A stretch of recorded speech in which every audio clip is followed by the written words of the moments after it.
同志们好，欢迎来到楚楚的频道。今天这期节目，我想带大家关注一场发生在2025年9月，地点在美国波士顿的演讲。这可不是一场普通的学术交流，而是由波士顿世界事务委员会举办的年度重磅活动——现在外交。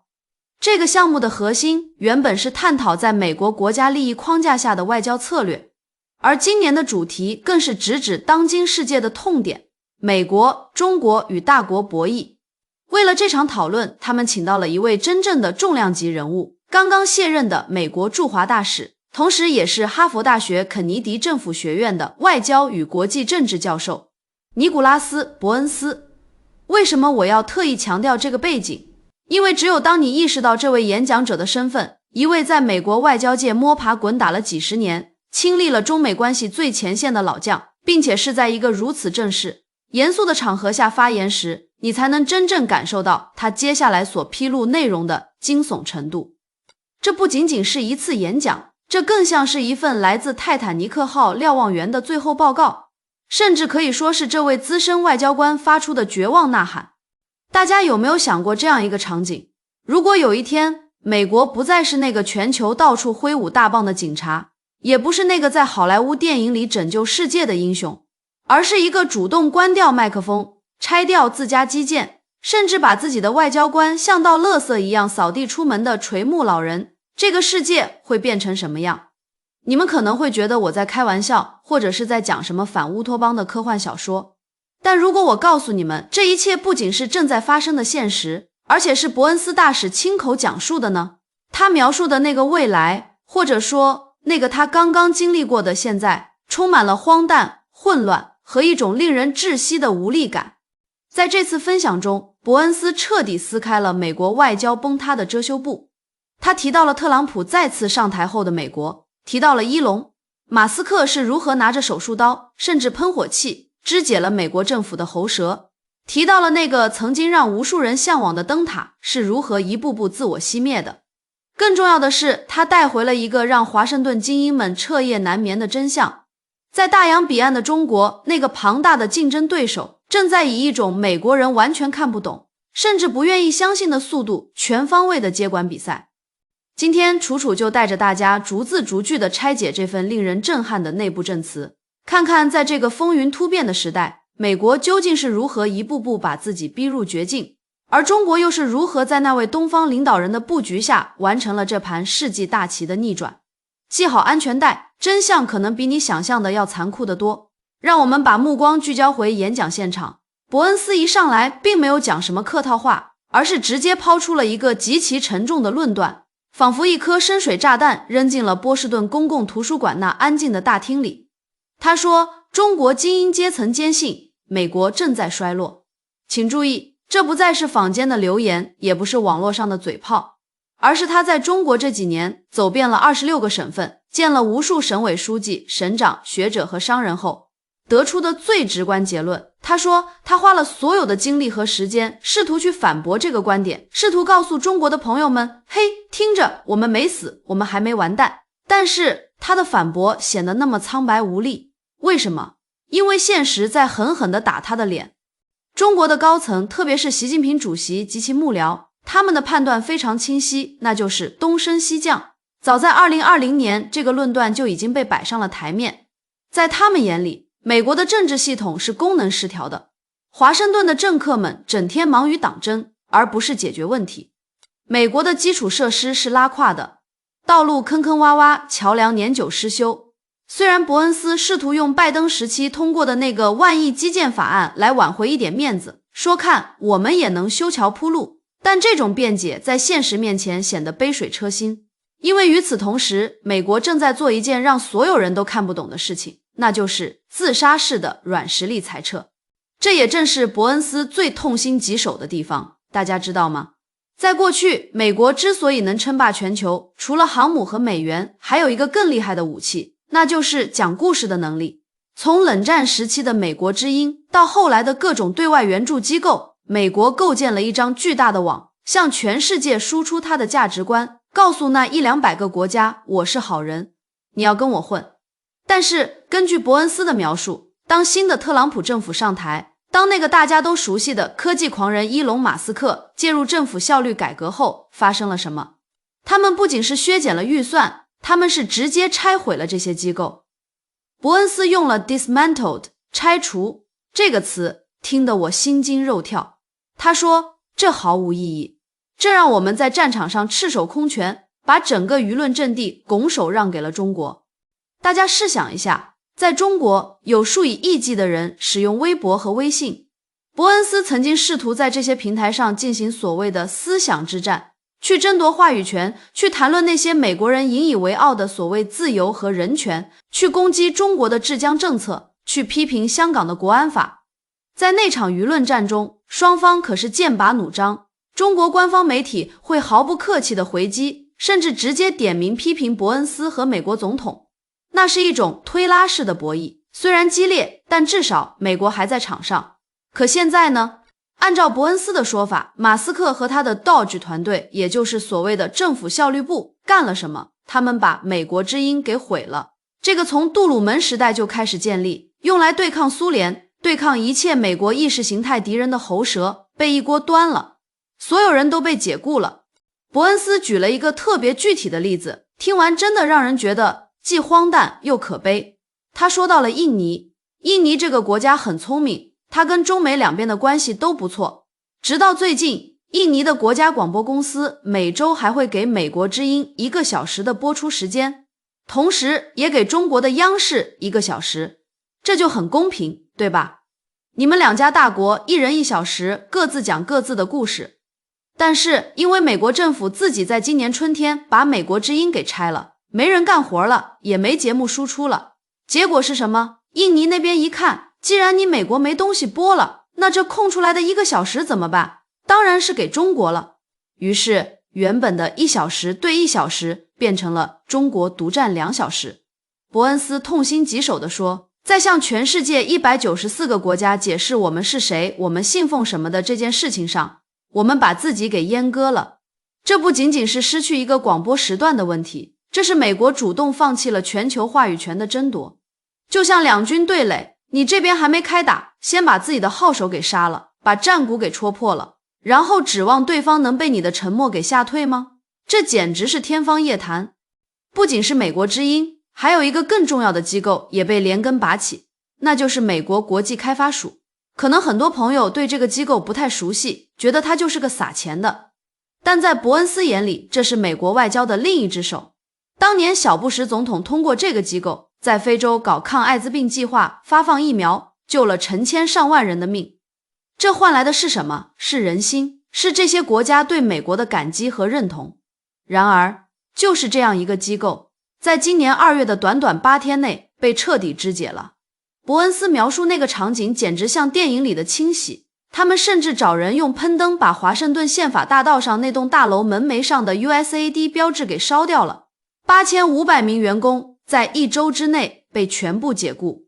注意，不是经过什么绩效考核，不是看谁干得好谁干得不好，而是无差别裁员。伯恩斯说，这根本不是正常的管理改革，这是毁灭。与此同时，中国在做什么？从2013年开始，一带一路倡议已经撒出去了大约1万亿美元的贷款和赠款，特别是在全球南方国家。中国在修路、修桥、建港口，在实打实地输出影响力。伯恩斯讲了一个让他终身难忘的故事，那是去年11月15日，也就是美国大选结束不久，特朗普已经胜选，而还没卸任的拜登要去秘鲁利马参加最后的峰会。当伯恩斯飞抵利马的时候，他在当地看到《纽约时报》的一篇头版文章，上面有一张南美洲的地图。那张图上写着2002年，美国是南美洲每一个国家的最大贸易伙伴。而到了2024年，也就是现在，中国已经成了南美洲几乎每一个国家除了哥伦比亚之外的最大贸易伙伴。这还不是最讽刺的，最讽刺的是，当伯恩斯打开利马酒店的电视机，他看到了谁？他看到了比他们早到1天的中国领导人习近平。习近平主席正在那里为一个价值30亿美元的巨型港口前凯港举行揭幕仪式，而这个港口是中国人出钱建的。伯恩斯不得不承认，甚至带着一丝嫉妒和敬佩地说，你不得不钦佩他们的雄心和战略定力。中国不仅仅是在抢占市场份额，他们是在抢占忠诚度。他们希望其他国家不仅买中国的东西，还要跟随中国的模式，选择中国，而不是美国。而在这种关键时刻，美国在干嘛？美国在忙着解散自己的援助机构，忙着闭关锁国。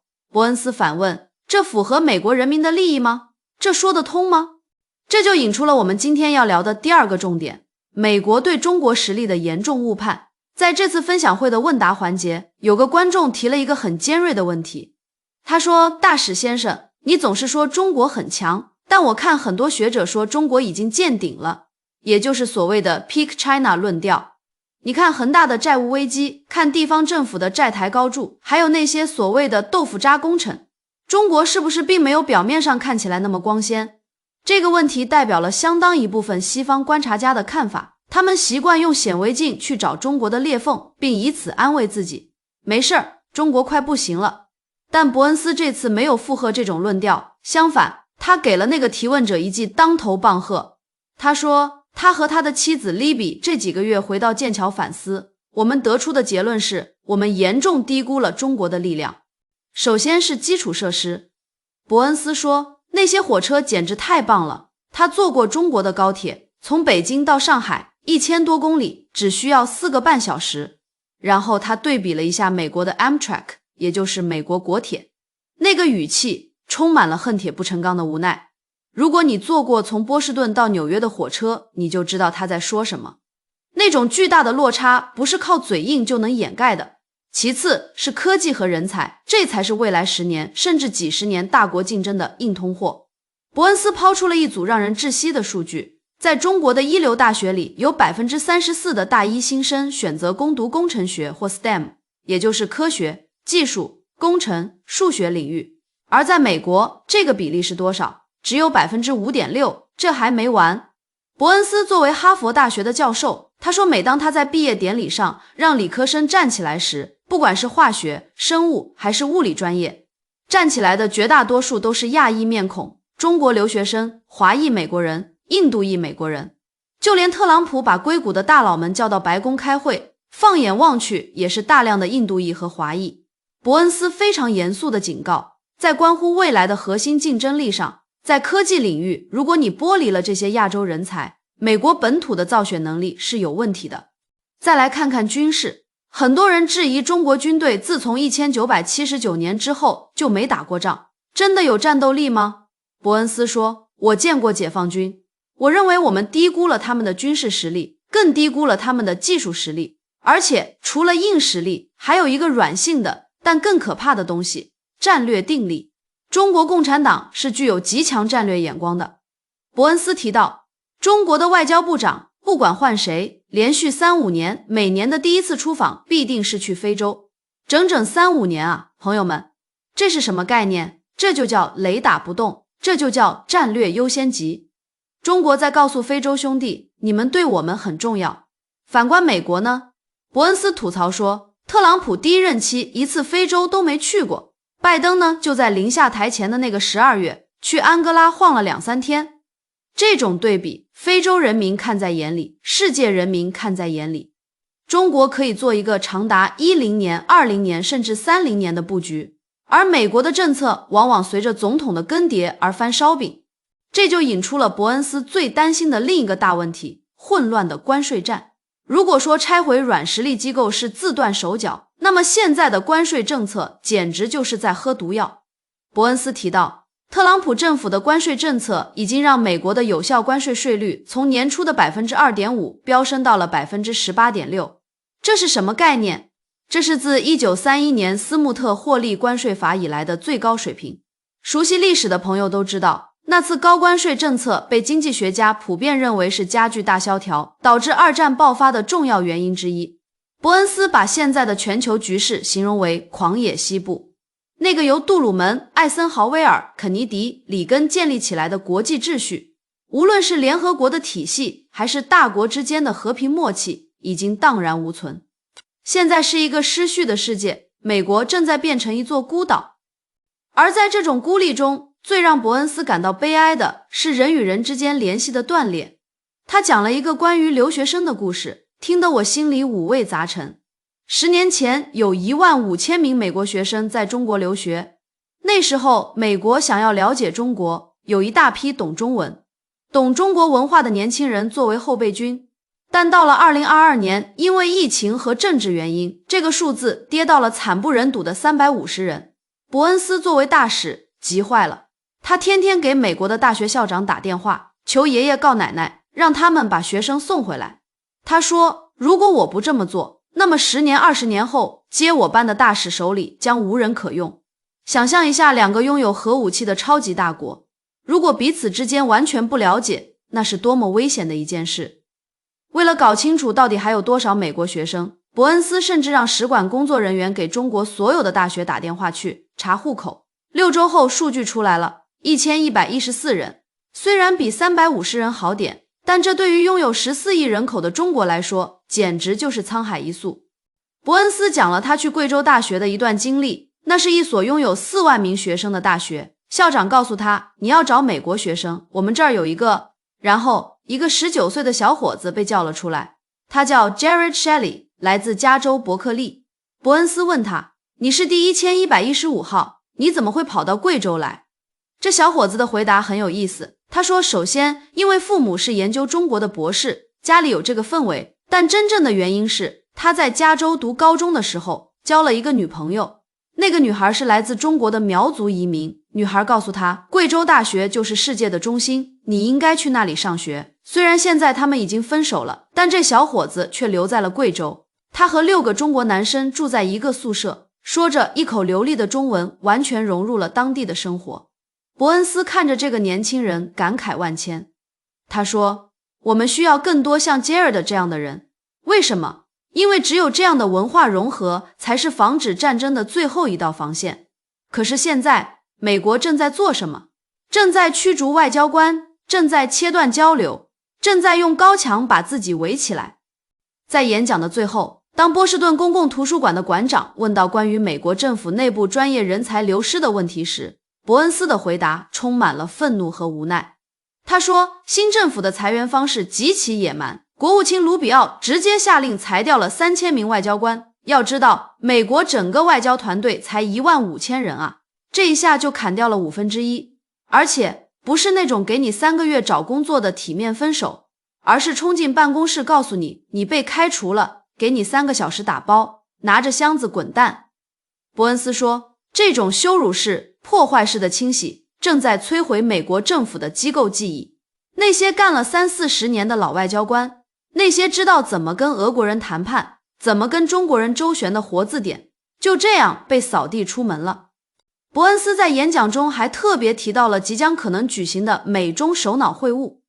他说，如果特朗普总统和习近平主席能见面，那是最好的，因为现在的中国体制下，习近平主席拥有无与伦比的权力，不像邓小平时代强调集体领导，现在的中国大事小情，特别是像中美关系这样的大事，必须由最高领导人拍板，所以两国元首的直接沟通至关重要。